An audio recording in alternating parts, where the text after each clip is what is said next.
मैं पिंकी जैन, भागवती सरस्वती विद्या मंदिर inter college Nai Mandi Muzaffarnagar से आपके लिए अकाउंटेंसी में क्लास 12th में पाठ 4 जिसका नाम पार्टनरशिप 4th है, उसमें टॉपिक पढ़ा रही हूँ साझेदार का दिवालिया होना। इससे पहले वाली क्लास में आप लोगों ने साझेदारी फर्म का विघटन पढ़ा था। साझेदारी फर्म का विघटन कब होता है? यदि कोई साझेदार अपनी इच्छा से फर्म को छोड़ना चाहता है और सभी साझेदार मिलकर उस व्यवसाय को बंद करना चाहते हैं, आगे नहीं चलाना चाहते, तो फर्म समाप्त हो जाती है। या एक परिस्थिति ये हो सकती है कि जो साझेदारी फर्म है उसमें जितने भी साझेदार हैं उनमें से कोई एक साझेदार या 2 साझेदार दिवालिया हो जाए तो फर्म समाप्त हो जाती है, फर्म का व्यवसाय खत्म हो जाता है, फर्म की सभी संपत्तियों को बेचकर फर्म के दायित्वों का भुगतान कर दिया जाता है। इसी परिस्थिति में हम आगे चलते हैं, दूसरा टॉपिक लेते हैं कि यदि साझेदार दिवालिया हो जाता है तो उस समय कौन कौन से खाते बनाए जाते हैं। खाते बनाने से पहले हमें ये समझना होगा कि दिवालिया कहते किसे हैं। जब कोई साझेदार अपने हिस्से की हानि को नहीं दे सकता, अपनी पूंजी का भुगतान नहीं कर सकता, तो वो साझेदार दिवालिया कहलाता है। उस साझेदार की कमी को, जो उसकी हानि है, वो कौन पूरा करता है? उस साझेदार की कमी को, उस साझेदार की हानि को शोधक्षम साझेदार पूरा करते हैं। शोधक्षम साझेदार किसे कहते हैं? शोधक्षम साझेदार वो साझेदार होते हैं जिनके पास इतनी एबिलिटी होती है कि वो अपना भुगतान करने के साथ साथ दिवालिया साझेदार का भी भुगतान कर सके, वो शोधक्षम साझेदार कहलाते हैं। अब जो शोधक्षम साझेदार हैं, वो शोधक्षम साझेदार उस हानि को, यानी दिवालिया साझेदार की जो हानि है, उस हानि को किस अनुपात में पूरा करें, ये हमारा सोचने का विषय है। तो वो हानि 2 तरह से पूरी की जा सकती है। या तो उनका जो लाभ हानि अनुपात है उसमें वो पूरी कर सकते हैं, या उन्होंने जो पूंजी लगाई है पूंजी के अनुपात में पूरा कर सकते हैं। तो इस संबंध में हम कौन सा अनुपात लें, इसके पीछे एक कहानी है। वो कहानी आप ध्यान से सुनेंगे, परीक्षा के दृष्टिकोण से वो बहुत ज़्यादा महत्वपूर्ण है। उस कहानी का नाम है, उस विवाद का नाम है गार्नर बनाम मरे।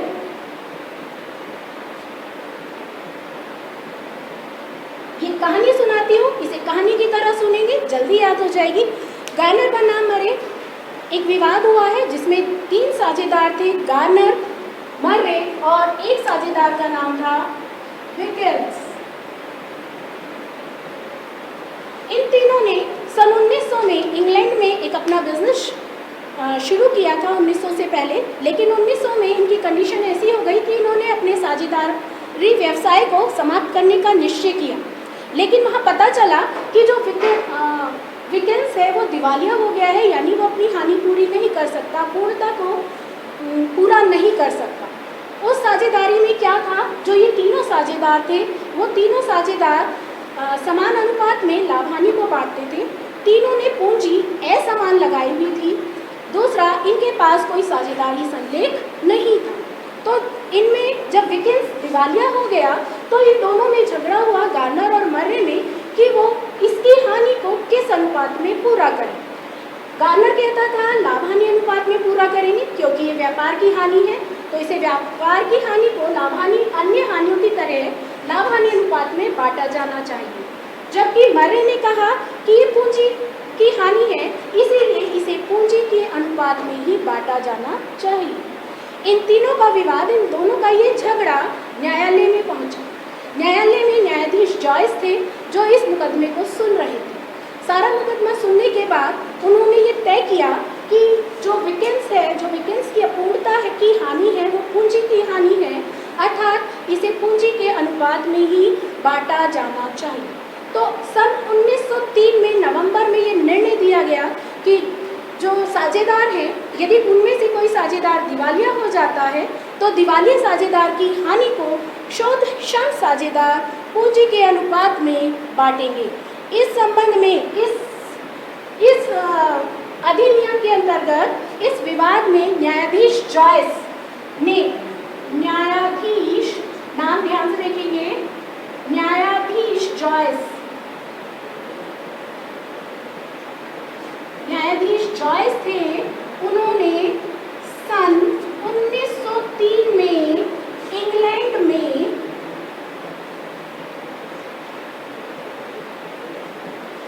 तीन नियम बताए।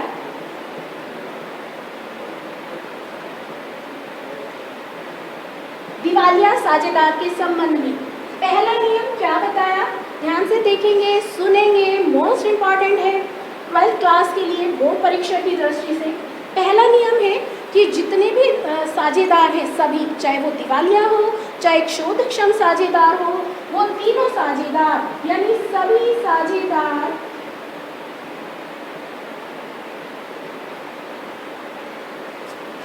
वसूली की हानि, जो वसूली से हानि होती है, वसूली का मतलब जो उन्होंने संपत्तियां बेची हैं उससे जो हानि हुई है और दायित्वों का भुगतान करने के बाद जो हानि या लाभ हुआ है, उस हानि को, वसूली की हानि को, केवल हानि को वो लोग हानि को नकद लाएंगे और क्या करेंगे, वसूली की हानि को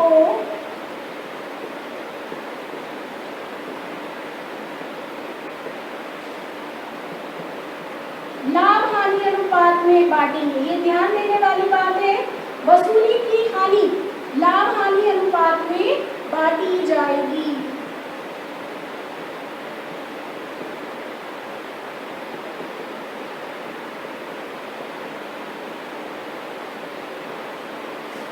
यहाँ ये सभी साझेदार नहीं आएगा, यहाँ शोधक्षम साझेदार वसूली की हानि आएगी। शोधक्षम साझेदार वसूली की हानि को नकद लाएंगे। दूसरा, जो वसूली की हानि होती है वो हानि लाभ हानि अनुपात में बांटी जाएगी सभी साझेदारों में।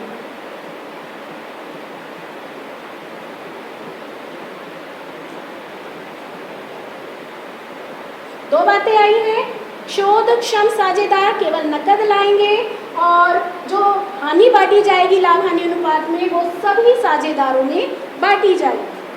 दूसरा पॉइंट है इसमें, दूसरा जो निर्णय लिया गया है वो है दिवालिया साझेदार की कमी।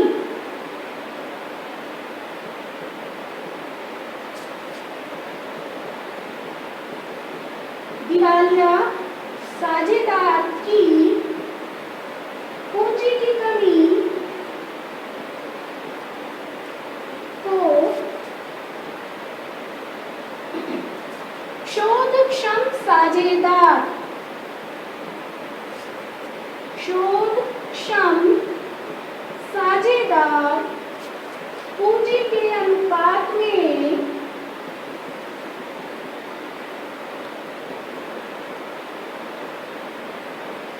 पूरा करेंगे।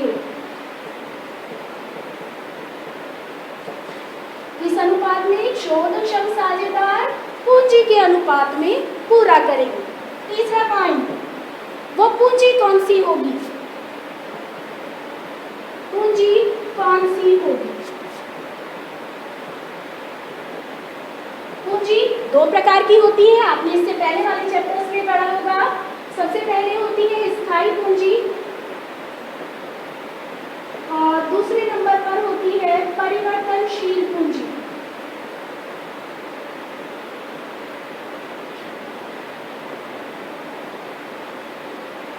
दो तरह की पूंजी होती है, तो साझेदार कौन सी पूंजी के अनुपात में दिवालिया साझेदार की कमी को पूरा करेंगे ये जानना।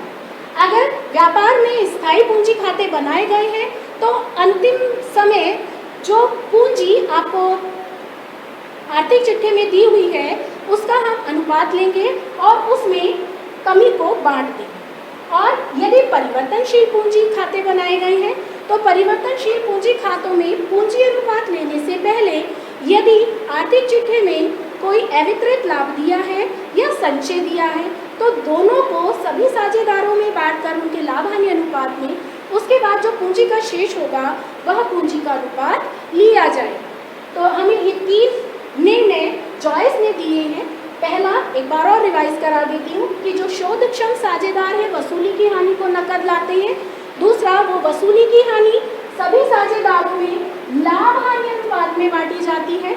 अगला पॉइंट है दिवालिया साझेदार की पूंजी की कमी शोधक्षम साझेदार, शोधक्षम साझेदार पूंजी के अनुपात में पूरा करते हैं। और अगला पॉइंट है कि वह पूंजी कौन सी होगी। तो अगर स्थायी पूंजी है तो चिट्ठे में दी गई पूंजी का अनुपात लेंगे, और यदि परिवर्तनशील पूंजी है तो परिवर्तनशील पूंजी का जो बैलेंस दिया है, यदि उसमें अवितरित लाभ या कोई संचय है, उनको सभी साझेदारों में बांटकर उसका जो शेष बचता है उसके अनुसार हम पूंजी का अनुपात लेंगे। अब हम आगे देखते हैं कि क्या ये नियम भारत में भी लागू होता है। हाँ, होता है, क्योंकि किसी भी न्यायाधीश ने इसके विरुद्ध कोई भी अपना निर्णय नहीं दिया है। सब इन नियमों से सहमत हैं, तो भारत में भी ये नियम लागू होते हैं।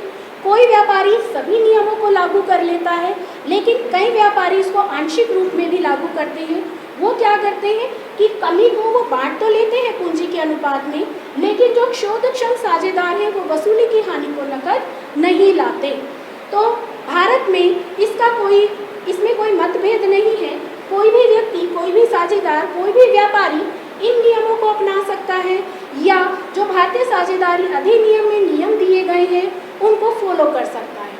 भारतीय साझेदारी अधिनियम 1932 में जो हमारी दिवालिया साझेदार की हानि है वो लाभ हानि अनुपात में ही बांटी जाती है। आगे अब हम इन दोनों नियमों को कैसे एग्जाम्पल के तौर पर कैसे सॉल्व करते हैं, किस तरह से खाते मेंटेन किए जाते हैं, ये सीखेंगे। आइए एग्जाम्पल की तरफ चलते हैं। आइए गार्नर-बर्नम-मरे और साझेदारी अधिनियम को एक क्वेश्चन के माध्यम से पोस्टिंग करना सीखते हैं कि वो खाते कैसे मेंटेन किए जाते हैं। यहाँ मैंने एक प्रश्न लिया है जिसमें बताया है कि ए व से एक फर्म में समान साझेदार हैं। समान का अर्थ है कि वो लाभ हानि को बराबर बराबर बांटेंगे। उनमें से जो स है वो दिवालिया हो गया है और फर्म का विघटन कर दिया गया है। सभी दायित्वों का भुगतान कर दिया गया है संपत्तियों को बेचकर। उसके बाद जो हमारी फर्म की स्थिति है वो ये बताई गई है। उसमें हमारे पूंजी खाते दिए हैं ए और बी के। ए 8,000 रुपये की पूंजी है उसकी और बी की 6,000 बनती है। इधर से हमारे पास कैश का बैलेंस 7400 रुपये है। से की पूंजी की कमी आ गई है जो 3,000 रुपये की है, और संपत्तियों को बेचने से जो हानि हुई है, वसूली की हानि, वो 3600 रुपये। अब आगे उन्होंने बताया है कि से दिवालिया हो गया, उसकी संपत्ति से कुछ भी वसूल नहीं हुआ है, हमें आवश्यक खाते बनाने। इस क्वेश्चन को हम दोनों मेथड से सॉल्व करेंगे। सबसे पहले हम मेथड लेते हैं गार्नर-बर्नम-मरे का।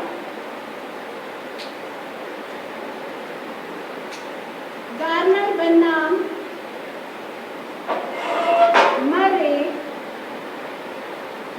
नियम के अनुसार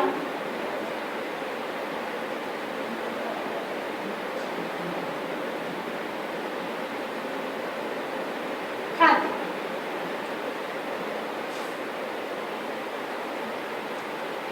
जब हम खाते बनाते हैं विघटन के समय तो हमारे 3 तरह के खाते बनते हैं।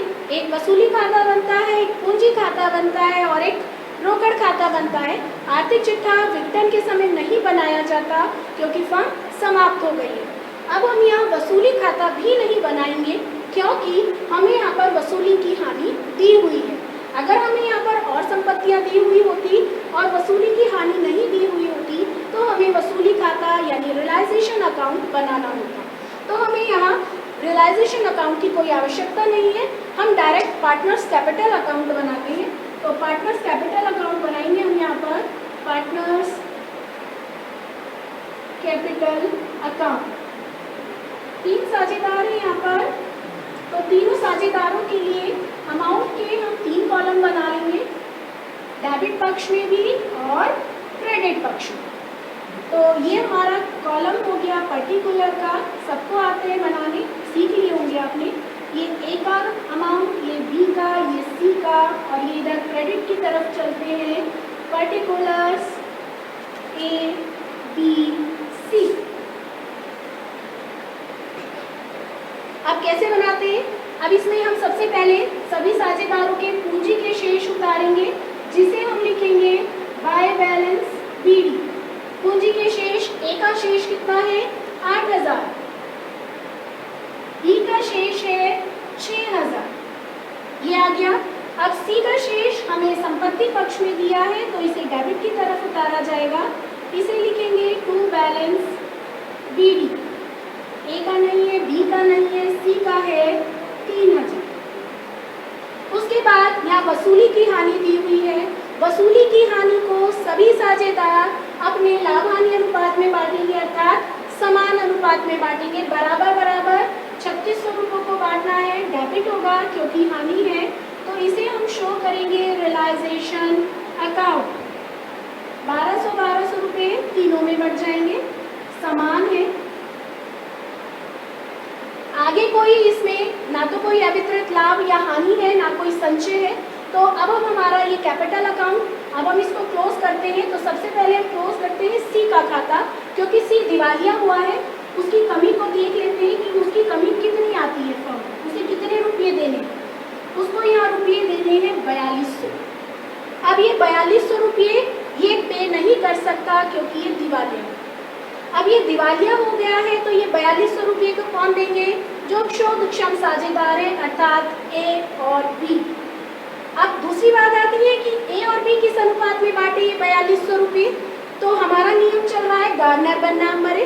गार्नर बनाम मरे में क्या बताया गया था कि जो उसकी हानि है, जो उसकी कमी है, उस कमी को वो लोग पूंजी के अनुपात में पूरा करेंगे। अब उनकी पूंजी, यहाँ पर ये पूंजी दी हुई है, वो पूंजी 8000 और 6000 है। तो हमारा जो पूंजी का अनुपात आएगा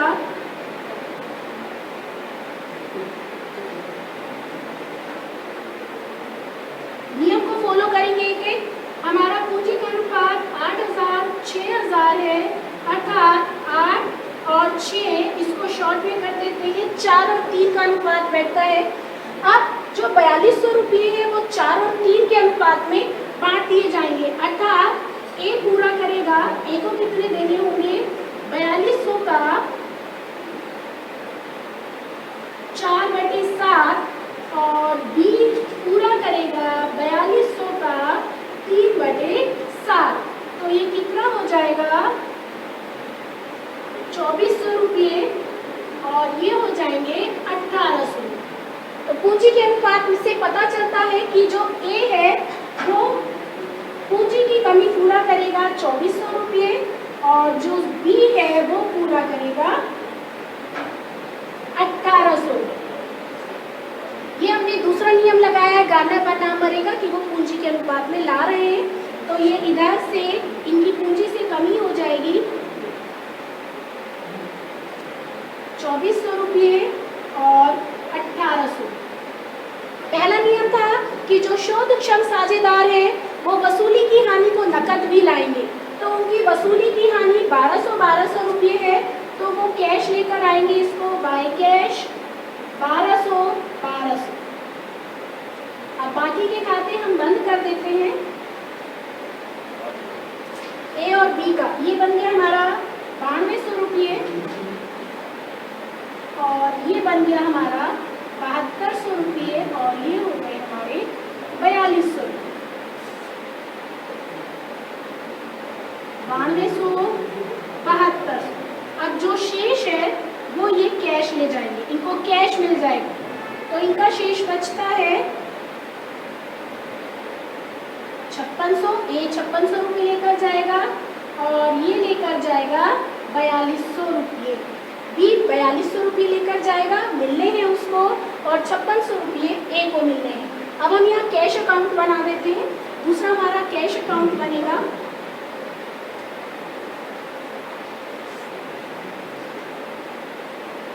कैश अकाउंट का बैलेंस है हमारा ट्रू बैलेंस बीडी। कैश का बैलेंस हमारा है 7400 रुपये।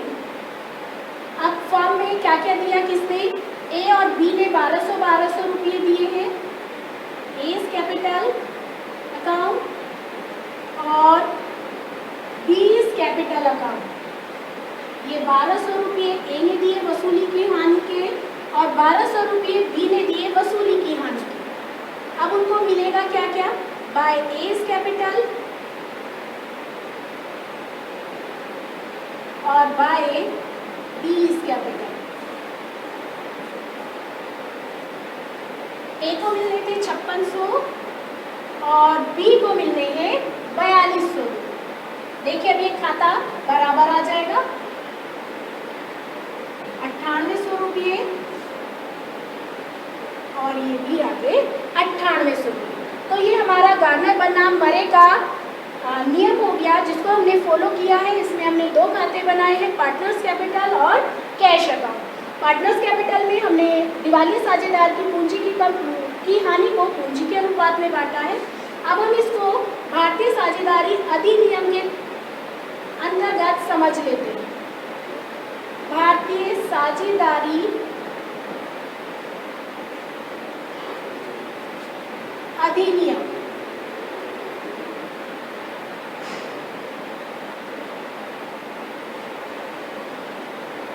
भारतीय साझेदारी अधिनियम के अनुसार पूंजी की कमी को लाभ हानि अनुपात में बांटना है। तो हम यहाँ पर उसके लिए केवल पार्टनर्स कैपिटल अकाउंट बनाकर देख लेते हैं कि वो कैसे बांटी जाएगी।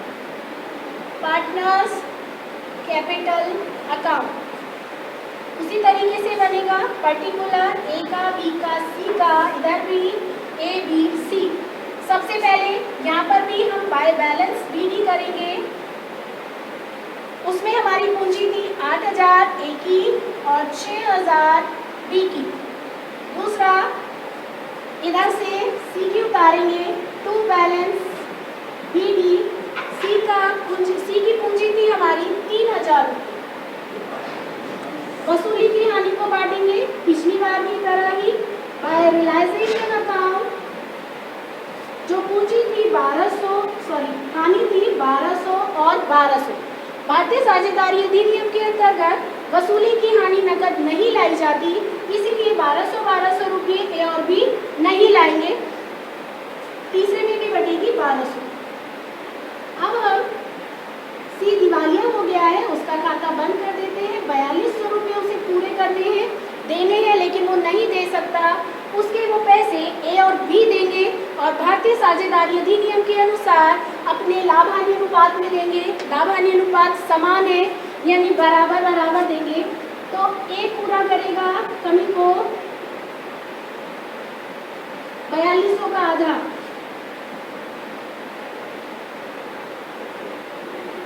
जो हुआ हमारा 2100 रुपये, और बी पूरा करेगा 4200 का आधा यानी 2100। तो यहाँ पर 2100 रुपये एस कैपिटल के नाम से आएंगे। 2100 रुपये ये हमारा सी है, बी, और बीस कैपिटल 2100 रुपये इधर ट्रांसफर हो जाएंगे टू सीज कैपिटल। 2100 रुपये ए की पूंजी से खत्म हो जाएंगे और 2100 रुपये बी की पूंजी से खत्म हो जाएंगे। अब हम बाकी सारे खाते बंद कर देते हैं। 8000, 6000 और 4200।